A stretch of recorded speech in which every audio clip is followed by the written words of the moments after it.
South India shopping మాల్లో blockbuster Ashadham #1 kilo sale.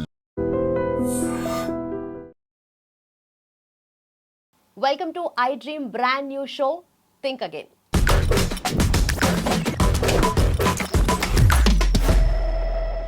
మరి దేని గురించి థింక్ అగైన్ మాట్లాడదాం, డిస్కస్ చేద్దాం. మనతో పాటు ప్రముఖ family counsellor and motivational speaker Rajani Rama garu ఉన్నారు. ఆవిడతో మాట్లాడదాం. Hello ma'am, how you? Fine అమ్మా, వెళ్ళాను. ఒక ఒక ఘటన, అది దుర్ఘటనే. ఎందుకంటే జగిత్యాల జిల్లా, కరీంనగర్ జిల్లా జగిత్యాల ప్లేస్లో ఇది జరిగిందమ్మా. అయితే ఒక పాప ఆడుకుంటూ వెళ్ళింది. తర్వాత చూస్తే శవమై తేలింది బాత్రూంలో. తీరా చూస్తే మొత్తం తెలిసింది ఏంటంటే వాళ్ళ చిన్నమ్మే చంపింది అని చెప్పి. అయితే ఈ ఇన్సిడెంట్ గురించి మాట్లాడుకున్నప్పుడు, సరే నేను ముందే ప్లేస్ చెప్పాను కరీంనగర్లో జరిగింది అని అంటే, ప్లేస్తో నిజంగానే సంబంధం లేదు, ఏ పక్క నుండి ఎలాంటి న్యూస్ వస్తుందో తెలియని పరిస్థితి. అయితే ఈ పర్టికులర్ థింగ్లో ఏం జరిగిందంటారు అండ్ ఎలా మనం చూడాలి దీన్ని? ఎందుకు చేశారు అని చెప్పుకోవాలంటే కసి, పగ, కక్ష, అసూయ. ఎలా జరిగింది అంటే మీరే చెప్పారు ఎలా జరిగింది అనేది. ఇది కాదు మనం మాట్లాడుకోవాల్సింది. సమాజం అసలు ఎటుపోతుంది అని అందరూ అంటున్నారు కదా, అందరం అనుకుంటున్నాం కదా. మరి ఎటుపోతుందో ఆలోచించగలగాలి కదా. Think again. కాబట్టి అక్కడ ఆలోచించండి ప్రజలారా. ప్రతి చోట ఇలాంటివి అరాచకాలు జరుగుతున్నాయి. ఇప్పుడు ఆ ఇంట్లో అసలు ఆ చంపిన ఆవిడెవరు? తోటికోడలు. మరి వీళ్ళిద్దరు భర్తలు ఎక్కడున్నారు? దుబాయ్లో ఉన్నారు. మరి అత్తగారు ఉన్నారు.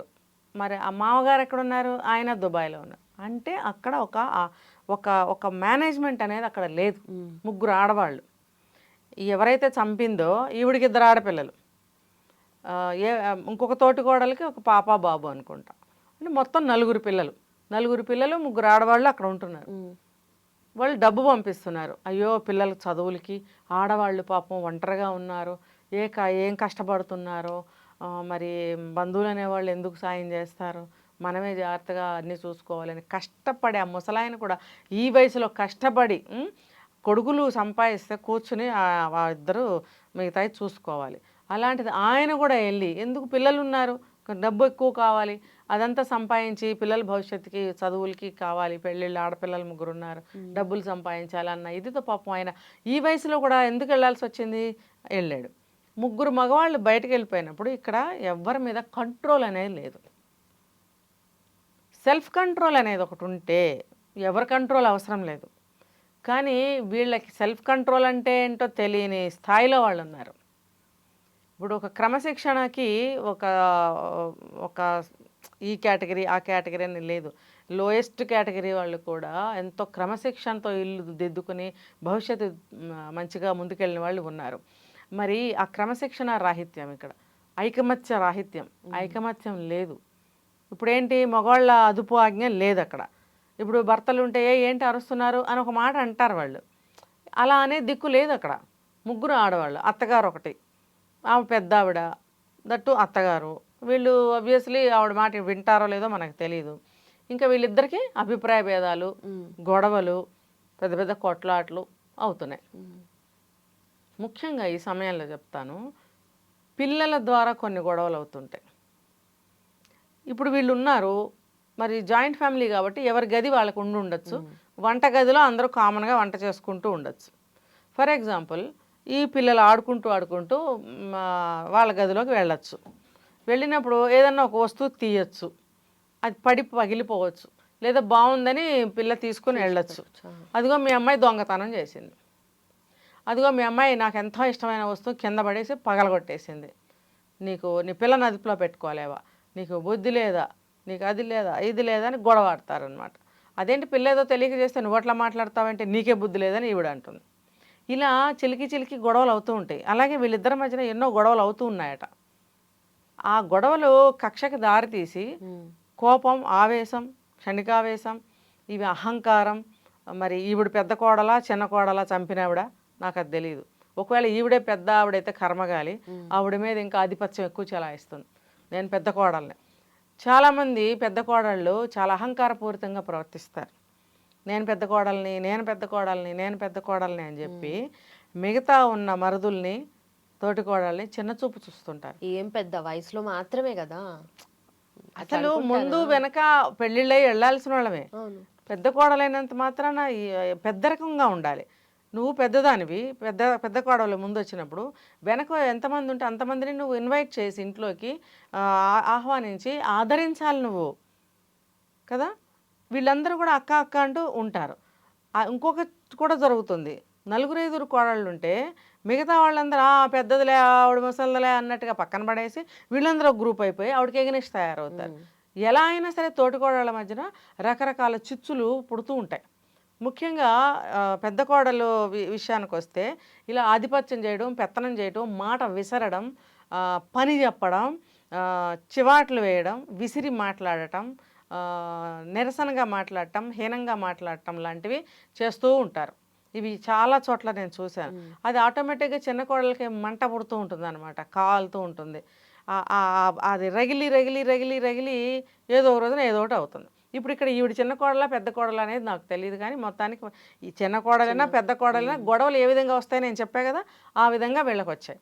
వచ్చినప్పుడు ఈవిడేం చేసింది, ఆ చిన్నపిల్లని ఖతం చేసింది. చేసి తెలియనట్టు ఈవిడతో పాటు కూర్చొని గుండెలు బాదుకొని ఏడుస్తుంది. మళ్ళీ అక్కడ నాటకం ఎందుకు? ఇప్పుడు ఇవాళ రోజున పట్టుకోవడం ఎంత ఈజీ అయిపోయింది. విత్ ఇన్ అవర్స్లో ఆమెను పట్టుకున్నారు. ఆవిడేంటో మాటి మాటికి గంటకి వెళ్ళి డ్రెస్సులు మార్చిందంట. ఆ సైకాలజీ ఏంటో. ఆవిడ నువ్వు బట్టలు ఎందుకు మార్చావని అడిగారో లేదో తెలియదు, కానీ నాకు మాత్రం నవ్వు వచ్చింది. గంటకో డ్రెస్, లోపలికి వెళ్ళటం, డ్రెస్ మార్చుకోవటం, రావటం, మళ్ళీ వెళ్ళటం, డ్రెస్ మార్చుకోవటం, మళ్ళీ రావటం, అక్కడ కూర్చోవటం, గుండెలు బాదుకుని ఆడవటం, తలగొట్టుకుని ఆడవటం, ఆవిడకి సింపతి చూపించటం. చేసిందంతా తను పసిగుడ్డుని ఆ రకంగా చేస్తుందా? చేసినప్పుడు తనకున్నారు 2 ఆడపిల్లలు, ఇంకో ఆడపిల్లని అలా చేయొచ్చా? ఎవరినైనా సరే అలా చేయొచ్చా? అంటే క్షణంలో క్షణికావేశం, ఆలోచన లేకపోవడం, థింక్ చేయలేకపోవడం. ఆ క్షణికావేశంలో ఆ పగ చల్లారాలి. రగులుతూ రగులుతూ రగులుతుంది కదా, గొప్పని ఒక్కసారి మంట వచ్చేస్తుంది. ఆ మంట వచ్చేసినప్పుడు ఇంకా మనకి ఆ వేడి తగిలితే తట్టుకోలేం. అలాంటి సమయంలో చేసేసింది అనమాట. ఇప్పుడు ఏమవుతుంది, అందరికీ తెలిసిందే, జైల్లో కూర్చుంటుంది వెళ్ళి. ఆమె జైల్లో కూర్చుంటే పోయిన పాప తిరిగి వస్తుందా? తిరిగి రాదు కదా. ఎవరైనా ఏమనుకుంటారు, ఏం పని చేస్తే మనం అదే పని చేద్దామని ప్రతీకారం వచ్చేస్తుంది. కానీ అది కరెక్ట్ కాదు కదా. మీ కోపాలు ఉంటే మీరు చూసుకోవాలి. పిల్లలు ఏం చేశారు? పసిపిల్లలు ఏం చేశారు? నీకు లేరు 2 పిల్లలు? నీ పిల్లకే అలా అయితే నీకు ఎలా ఉంటుంది? నీకు అంతంత కోపాలా, అంతంత పగల? మీ మొగుళ్ళేమో ఇక్కడ లేరా? మీ మొహాల కోసం కష్టపడటం కోసం అక్కడ తండ్రితో సహా వెళ్ళి అక్కడ కష్టపడి డబ్బులు పంపిస్తుంటే మీకు పని పాట ఒక ఆలోచన ఏమీ లేకుండా తిని కూర్చుని పిల్లల్ని చక్కగా క్రమశిక్షణగా చదివించుకోలేకపోతున్నారా మీరు? ఈ రకంగా తిని కూర్చుని కష్టం లేకుండా ఇలా చేస్తారా? కొట్టుకుంటారా? పిల్లల్ని చంపుతారా? ఇప్పుడు ఆ కుటుంబాలు ఎందుకు కలిసి ఉంటే ఇంకెప్పుడు విడిపోతారు వాళ్ళు. ఇంకా జీవితంలో వాళ్ళకి వీళ్ళకి సంబంధాలు లేకుండానే పోతాయి. ఇంత పని చేసిన తర్వాత ఇంకా అన్న ఏంటి, తమ్ముడేంటి, చెల్లేంటి, అలాంటివి ఏమైనా ఉంటాయా అక్కడ? అవే ఉంటే అసలు ఆ పనులు చేయరు కదా. అక్క అక్క అని పిలిచిన మనిషి ఇలా చేయొచ్చా? ఇద్దరు అక్క చెల్లెళ్ళు అవుతారు కదా. మరి ఎక్కడ ఉంది వీళ్ళకి ఒక స్త్రీత్వం కానీ, ఒక మాతృత్వం కానీ, ఒక మానవత్వం కానీ, ఒక సమాజానికి భయపడటం కానీ? వాళ్ళు చేసే పని చేసే ముందు ఆలోచించారా? చేయలేదు. అది ఇప్పుడు నేను చెప్తాను ప్రతిసారి, కుటుంబ పరంగా, సామాజిక పరంగా, తర్వాత వ్యక్తిగతంగా, చట్టపరంగా ఆలోచించాలి. మనం చేసే ఏ పనైనా సరే ఇన్నిటి పరంగా చెడు జరగకూడదు అని ఆలోచిస్తాం. ఇక్కడ అన్ని విధాలుగా చెడే జరిగిందిగా.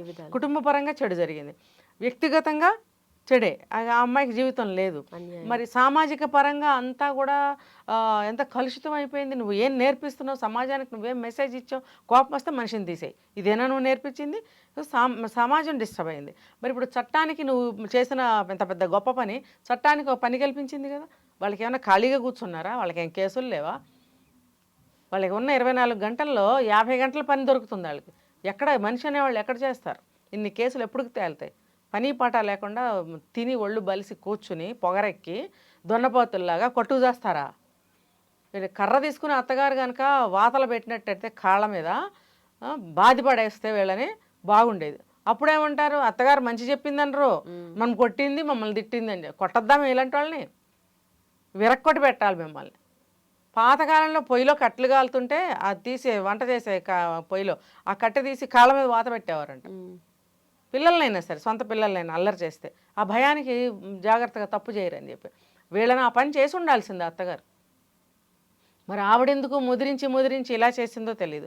అరే నలుగురు మనవాళ్ళు అక్కడ తిరుగుతున్నారే, మనవాళ్ళు వీళ్ళేమో రాక్షసుల్లా కొట్టుకుంటున్నారే, ఆవిడ ఏం చేసింది మరి అక్కడ కూర్చొని? అలా చూస్తూ ఊరుకుంటారా పెద్దవాళ్ళు? ఆవిడైనా ఆలోచించిందా? ఒక క్షణం ఆలోచించండి. ఏ పని చేసినా ఆగండి, అక్కడ ఆలోచించండి. మన కుటుంబం ఎటుపోతుంది, ఈ సంబంధాలు ఎటుపోతున్నాయి, దీని యొక్క ఇంపాక్ట్ పిల్లల మీద ఎంత పడుతుంది, పరాయి దేశంలో ఉన్న మా 3 భర్తలకి ఇది ఎంత బరువు అయిపోతుంది ఈ విషయం. వాళ్ళకి రిస్కే కదా ఇదంతా. అక్కడ ప్రశాంతంగా జాబ్ చేసుకోనీయకుండా ఇక్కడ ఈ చికాకులు చేస్తే ఎప్పుడు ఏమవుతుందో అని కదా వాళ్ళు ఎంత వర్రీ అవుతుంటారు. డబ్బు సంపాదన కోసం వెళ్ళారు తండ్రి కొడుకులు. వాళ్ళకు ఉన్నటువంటి ఐకమత్యం మీకు ఎందుకు లేదు? ఇక్కడ చూస్తే 3 ఇళ్ల నుంచి వచ్చిన ఆడవాళ్ళే, 3 కోడళ్ళే, వరుసకి అత్త కోడళ్ళే తప్ప 3 కోడళ్ళు 3 ప్లేసుల నుంచి వచ్చిన పరాయి స్త్రీలు వీళ్ళు.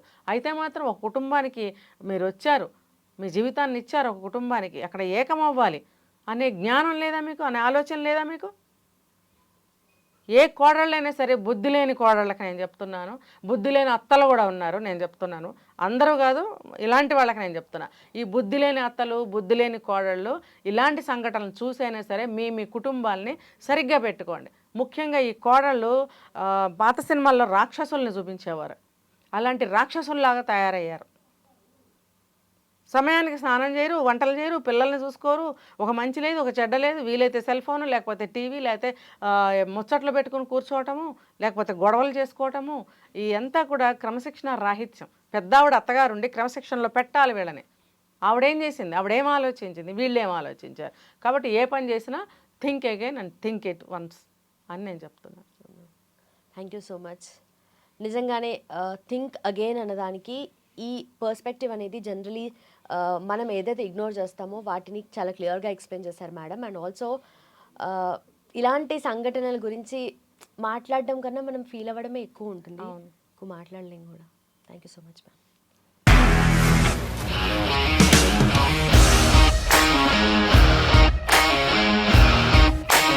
ఇండస్ట్రీలో కమిట్మెంట్ ఇష్యూస్ వస్తే నీకు కూడా వచ్చినట్టు? మార్నింగ్ తీసుకెళ్ళాలంటే కొట్టి పడేస్తారు.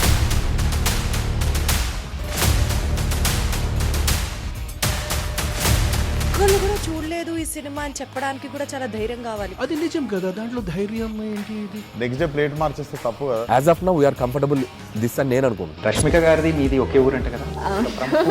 నీకు కోపం వచ్చిందంటే బాగా తిట్టేత్తరా? తిట్టేద్దామండి.